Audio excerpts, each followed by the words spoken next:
Have you ever seen a member of some minority group blanket trash the group to which they belong? Not just criticize some aspect or another, but condemn them wholesale. That's what we're up to today. So, minimal blibbity blab, we're heading straight in.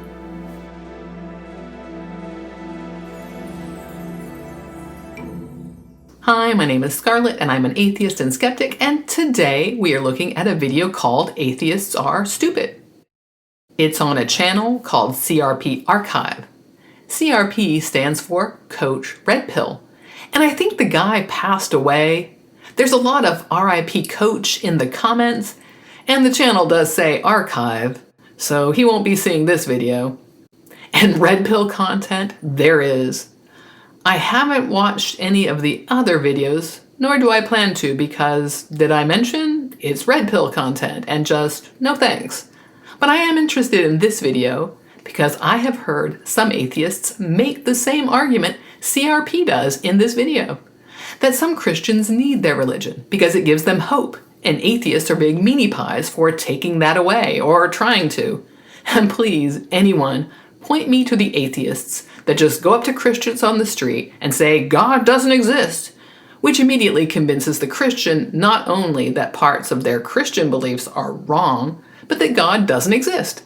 So said Christian runs off crying, hopeless, in despair, a true nihilist forevermore.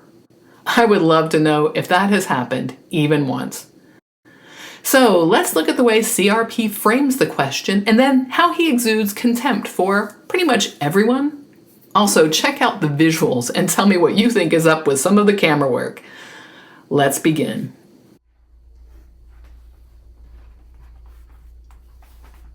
Christmas is fast approaching, and I had a little incident a couple of days ago that was, well, quite frankly, it sort of rattled me. So that's the way it begins, with this overhead shot, the computer showing the title that we've just read on a title card. The vibe is like the camera has just wandered into his office with a desk that has clearly been arranged with a host of signifiers, and looks like one of those drawings from a computer find the object game. I'm really fascinated by this choice of shot, as if some investigative team has come to interview CRP and wants to give us an idea of who he is through the objects he has surrounded himself with. I don't know if that's what he was going for, or if he just wanted us all to appreciate the way he laid out his desk. Or maybe he just likes different shots. But let's hear some more of this pre-Christmas story that rattled him.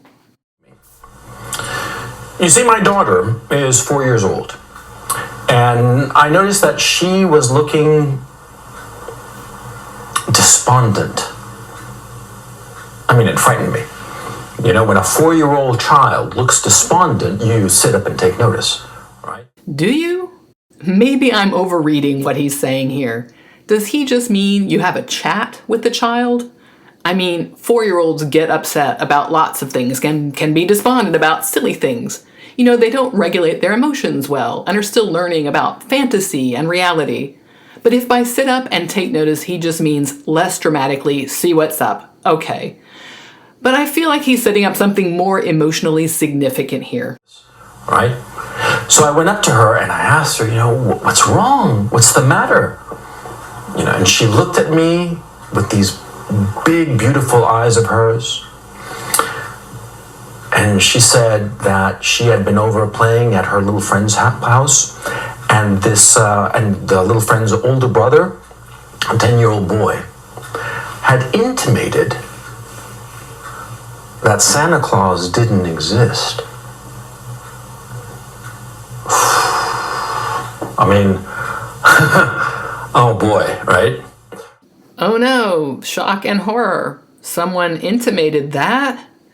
Does anybody else feel like this is too dramatic for what the story actually is? And the emphasis on her big, beautiful eyes with this change of camera angle that makes a simple story seem way more dramatic and heavy. But hey, how often does something like this happen? Older kids telling younger kids there's no Santa. My grandmother told me and my cousin when I was probably 7 and my cousin 5, and we cried after that. We were super upset. But I don't see it now as something that scarred me. I really loved that grandmother, and she was like the glue that held the family together back then, and she always told it straight. It was something you knew about Grandma. But anyway, another kid telling your kid that Santa doesn't exist seems like a fairly regular occurrence and like out of line with the way he's telling the story. I'm going to skip a short section now where he tells us his daughter learned about Santa and wanted to do things to be on the good list. He's going to say it again anyway. Santa Claus was a big deal to her, right? And here was this 10-year-old little punk telling her that Santa Claus didn't exist. And she was looking at me for answers, right? Does anyone else find it funny he calls a 10-year-old boy a punk? Like, he's 10. Yeah, he probably plays practical jokes on his brother and likes to shock people with cuss words. 10-year-olds.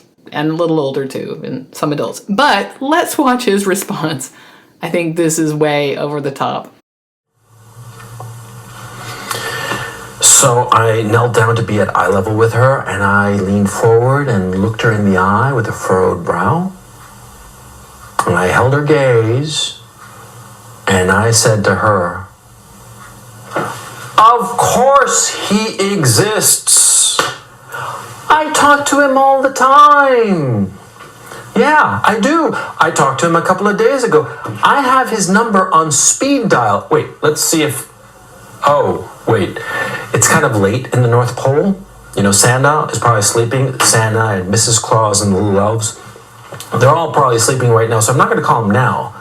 But, I'll call him tomorrow, and if I don't catch him... Look, Christmas Eve, when Santa comes over, we'll stay up and we'll talk to him, right? Yeah, of course he exists. Santa Claus. Yes, of course, dear. He exists. Absolutely. I'm telling you that he exists. Okay? The weight, I could see the weight coming off her shoulders, And from that despondent look, this big, bright sunrise of a smile burst out, and she ran off to play, and that was that. Emergency solved. Let's keep in mind that this video is about why atheists are stupid, and half of the video is this story about his daughter and Santa. I don't think you have to be a literary genius to see where we're going. Keep in mind I did cut out about 25 seconds of the daughter doing good things to get on Santa's good list. Did this story happen? Did it happen like he's recounting? Who knows? I can imagine you might have a similar talk to a child to convince them, and maybe even about Santa. But it's interesting that this is here with this dramatic dialogue and the cuts to a different camera angle in a video about atheists being stupid. When I haven't even talked about the lighting. Think about that, the lighting. I will say it sets up this guy CRP as a good father who wants to make his daughter happy, but also as the wise person who knows the truth. So let's see where the story goes. Some of you, I'm sure, are saying, well, you should have told her the truth, that Santa Claus does exist. And to she, I answer, what kind of a complete asshole would I be to strip away the illusions of a 4-year-old girl? Her belief in Santa Claus, on the one hand, is perfectly harmless. And, she's not doing anything because of her belief in Santa Claus. And on the other hand, it actually does some good, because every year she looks forward to Christmas. Every year she's conscientious of staying on Santa's, nice list and not on the naughty list, right? Your second reminder that this video is supposed to be about atheists being stupid. But let's recap this part before we go on. Theoretical viewer thinks that CRP should have confirmed the truth that Santa is not real, but CRP thinks that would make him an asshole. And he thinks there is no harm in her belief in Santa. It just brings joy. By the way, there is a bit of a contradiction in what he says. He says she's not doing anything based on her belief in Santa, but then she is doing things to get on his good list. So which is it? So again, CRP, good father, lets her keep her illusion of Santa. He has the truth, and she can't handle the truth, or at least is happier with this falsehood. Let's keep going. It does a lot of good, and it doesn't cost anything. It doesn't have any really negative effect. When she was little, when she was 2.5, 3, and she had the concept of Santa Claus, and she became very self-conscious about staying on the nice list. She would do all kinds of things to be on the nice list, and thinking to herself and saying that she wanted to be on the nice list, right? But those attitudes and actions and behaviors became just a natural part of who she is. And you could say that, this is a mind control or some crap like that, that with the illusion of Santa Claus, we made her behave like a good little girl. But so what? Okay, at the end of the day, all that matters is, she's helping around the house and she doesn't beat up her annoying little brother. Okay, that's the important thing, right? As I was watching this video and preparing it for commentary, there was something that really irked me about this Santa story. And for a while, I thought it was the smug delivery and over-the-top and overly long telling of a simple story in a video purportedly about the stupidity of atheists. But then I realized it was that I think this is the most unnuanced look at the question of dealing with talking to children about the existence of Santa and also children's emotional growth. I myself do not have my own children that I had to grapple with the question of whether to tell them about Santa, but I have read some interesting discussions online, and I've heard other parents talk about their decisions. Mind control wasn't something that came up in these discussions. Really, parents grappled with setting up this lie. Was it really harmless? What should they tell children about interacting with Santa-believing children? And a bunch of other stuff. More nuanced, let's just say. And I don't have an answer for whether you should raise your children with Santa belief or not, but there are certainly some interesting questions around whether it is a good idea. But let's see. For CRP, it is more important that his daughter be happy, and I can't help but wonder if that is a blanket sentiment he held, or if he would be more circumspect if the cause for happiness was, say, an expensive toy. But also that she is helping around the house, and in his mind, this is making her a better person. Like, sure, but you could also teach your daughter to help around the house because it is a way to help the family. And the lesson could be, we do nice things because they make those around us happy. Also note the child in question is a daughter. Would he feel the same way about the son, the irritating son he just talked about? Don't know. But this guy is pretty darn sure of himself. Let's keep going. Right. Now, Santa Claus and God, they're two big white guys with big white beards. Up in the sky, both of them. Two white guys who live in the sky. Do tell. Actually, I thought Santa lived at the North Pole and God was a spaceless, timeless, eternal being. And does God even have a color?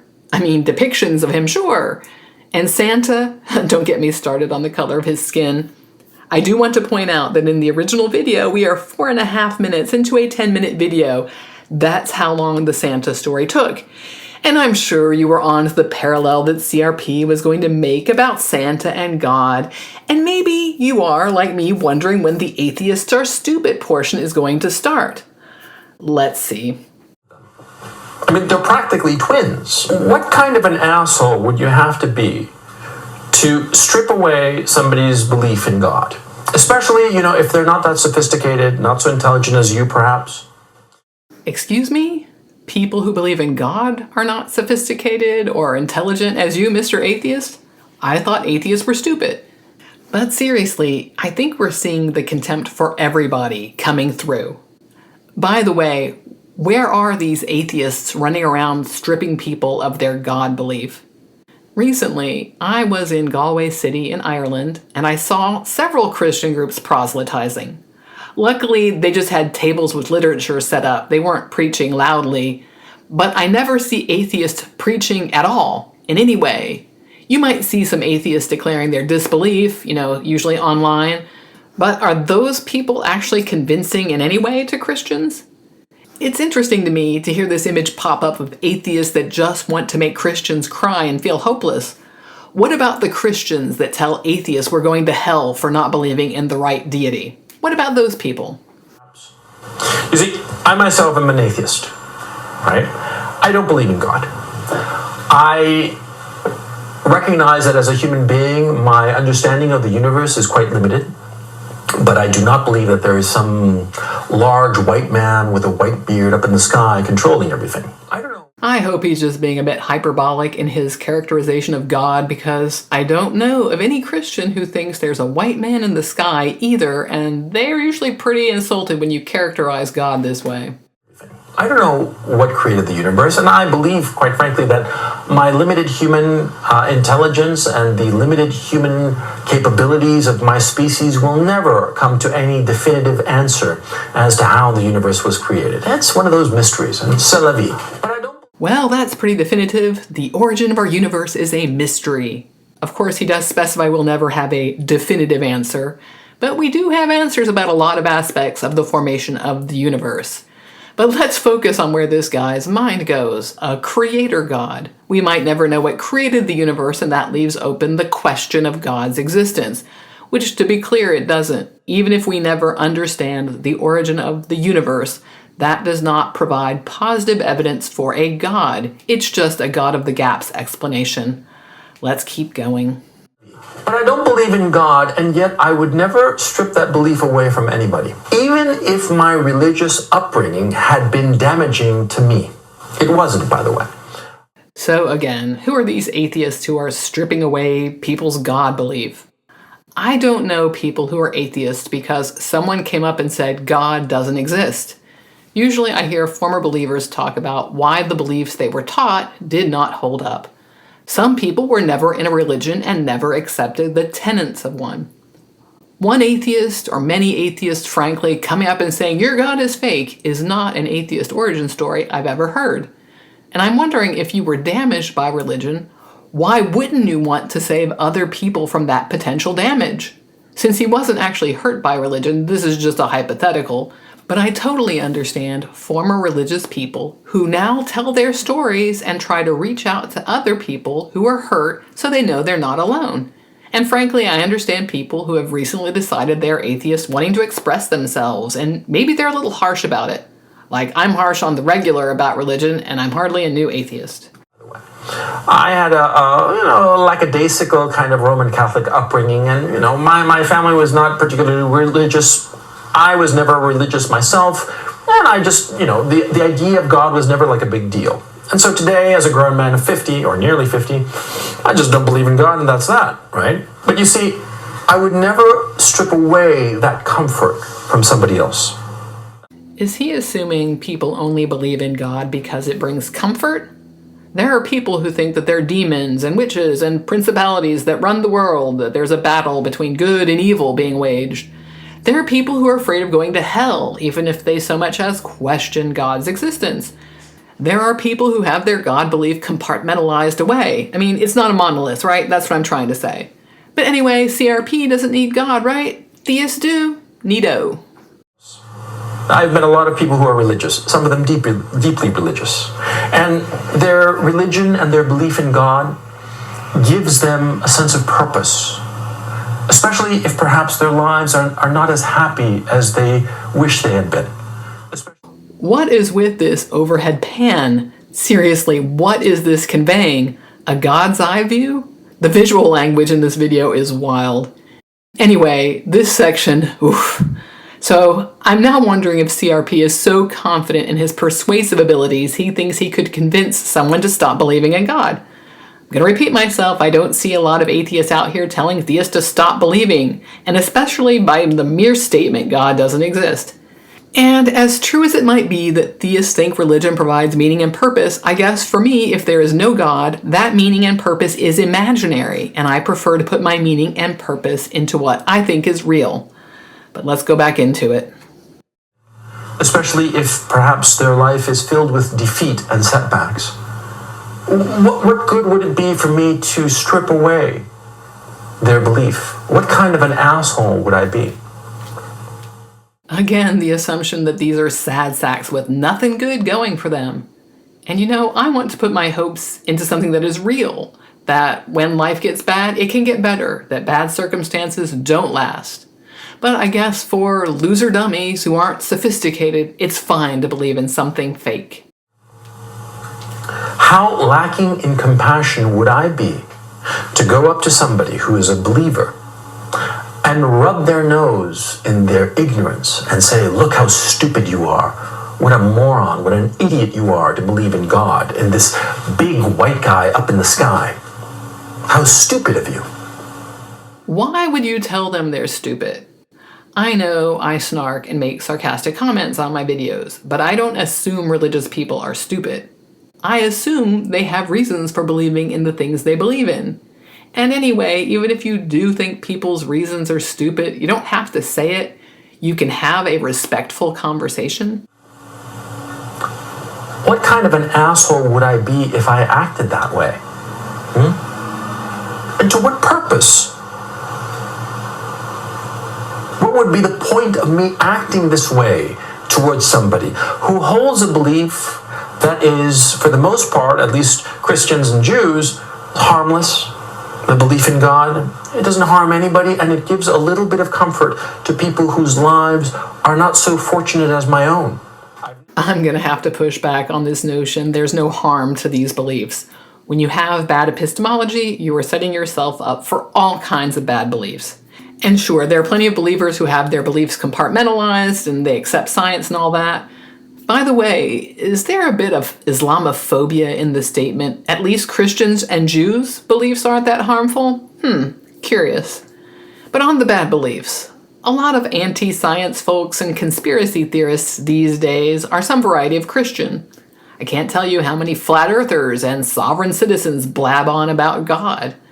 And there are people prepping for the end times with cult leaders convincing them to give up money and belongings and jobs because world gonna end. Some people think their specific version of religious morality needs to be enacted in law in ways that will impinge on other people. So there can be reasons to have discussions about beliefs, and it's not just for some hypothetical comfort of someone so they can feel extra special about a man in the sky who loves them, but it is about our ability here and now to determine aspects of our own lives that are not impinging on others.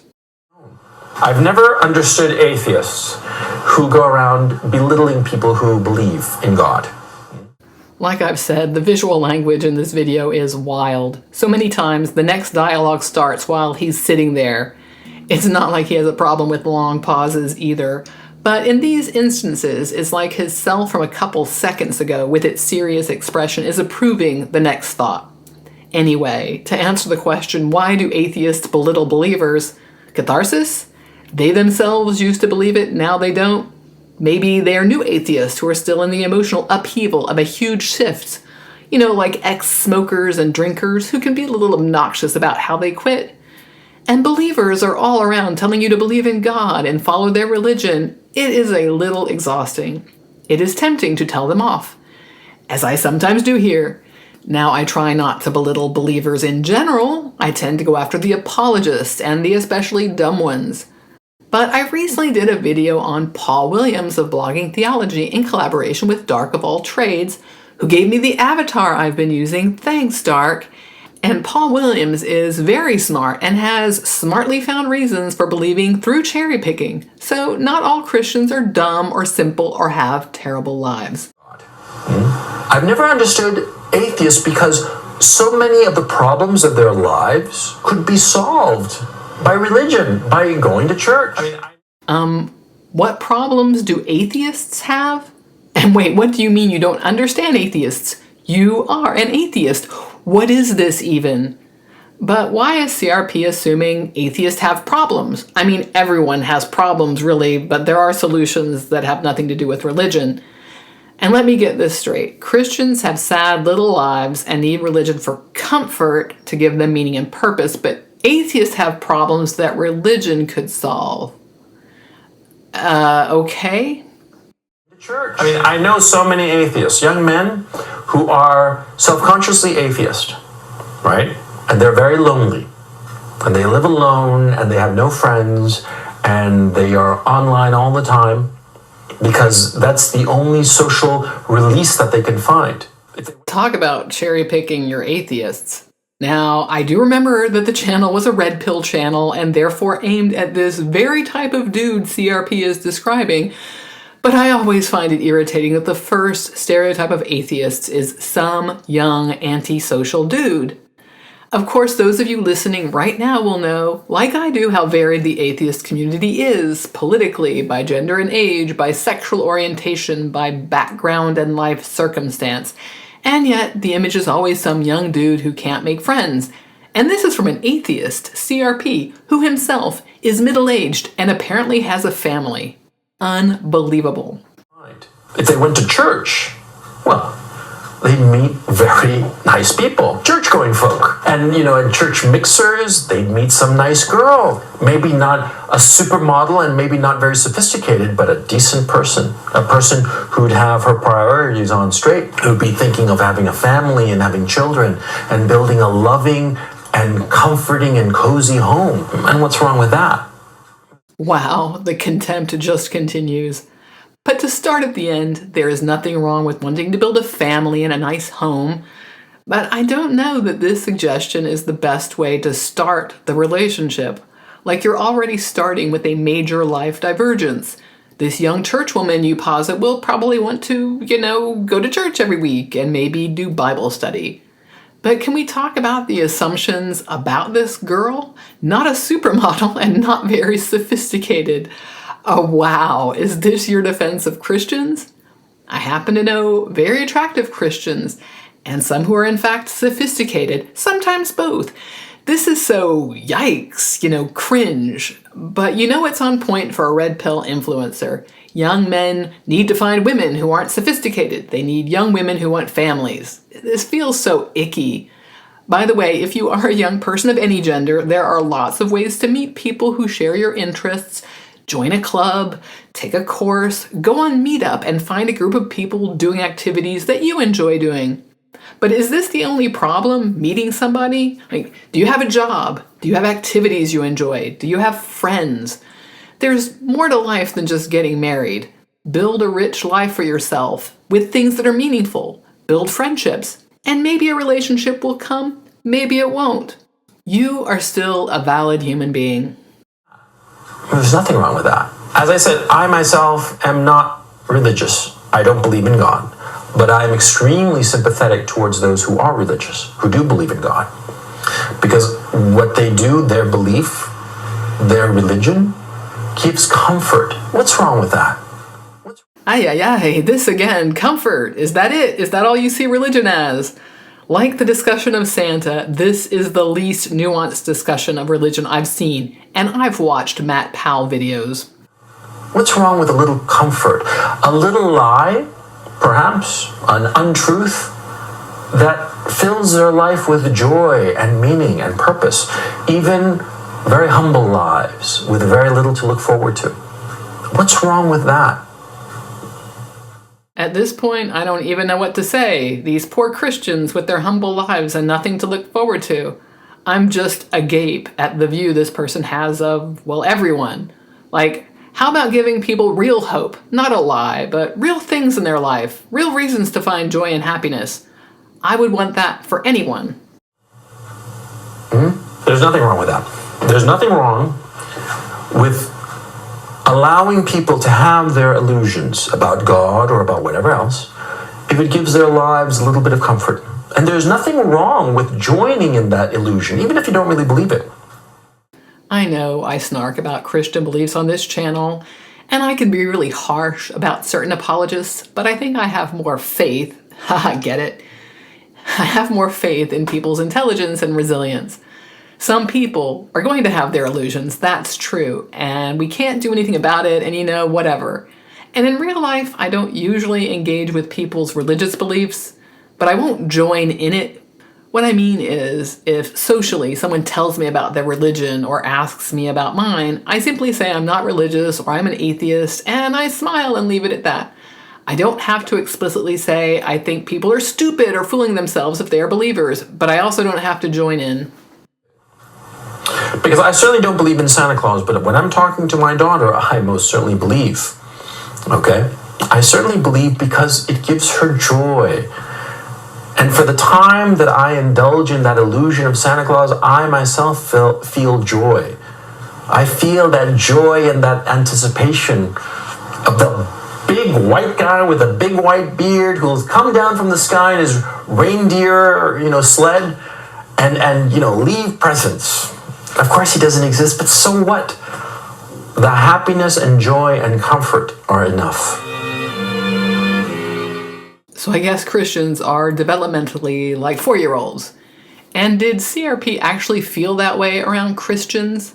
I mean, I get that at Christmas, the excitement of small children is contagious.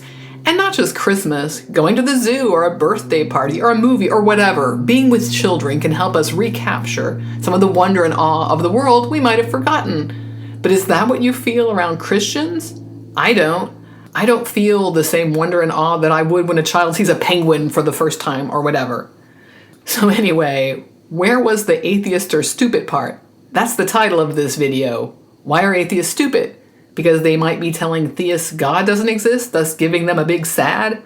I think CRP means atheists are jerks or assholes or thoughtless, fill in the blank with your own favorite expletives. But CRP clearly thinks he is intelligent and thoughtful, LOL, or was. I think this guy passed away. And the only atheist he describes is one like his target audience, young, disaffected guys who want to find a date. And that stereotype of a dude isn't stupid either, just socially awkward, apparently, and terminally online. But maybe Coach Red Pill will make him think being an atheist is stupid just because of this title. My final thoughts. I simply don't see this hypothetical atheist out there so convincing to theists that God doesn't exist. Theists usually have reasons for their belief, and unless their faith already has cracks in it, atheists boldly saying God not real doesn't really have an impact. They become angry atheists, maybe possessed by the devil. B, there are lots of atheists out here leading quiet lives and not talking about their atheism at all. And those who do, on YouTube or TikTok or some blog, are telling their own story, their deconversion, their reasons for not believing X, Y, or Z. They don't seem to be targeting believers so much as fellow non-believers.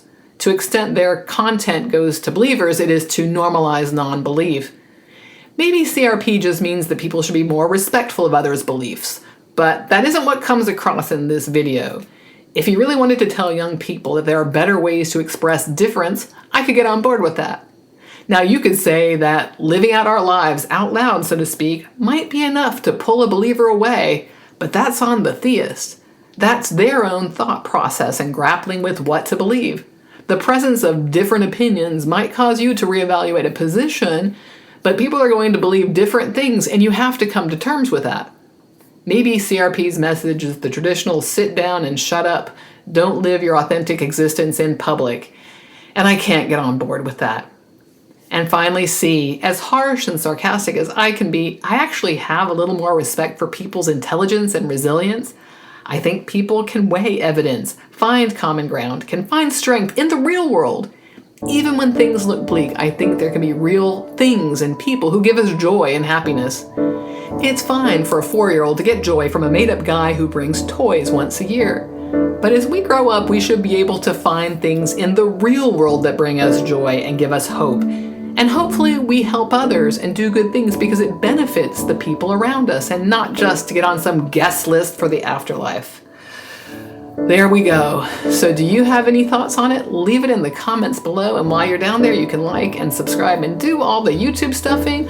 Pour out your YouTube libations to Algorithmo and his consort Algorithma. May they shine their bright recommendation algorithm in your direction, bringing you joy and comfort in the form of interesting videos. And if you like what I do, you can buy me a coffee. That link is also in the description below, and I'll see you next time for something completely different. Bye for now.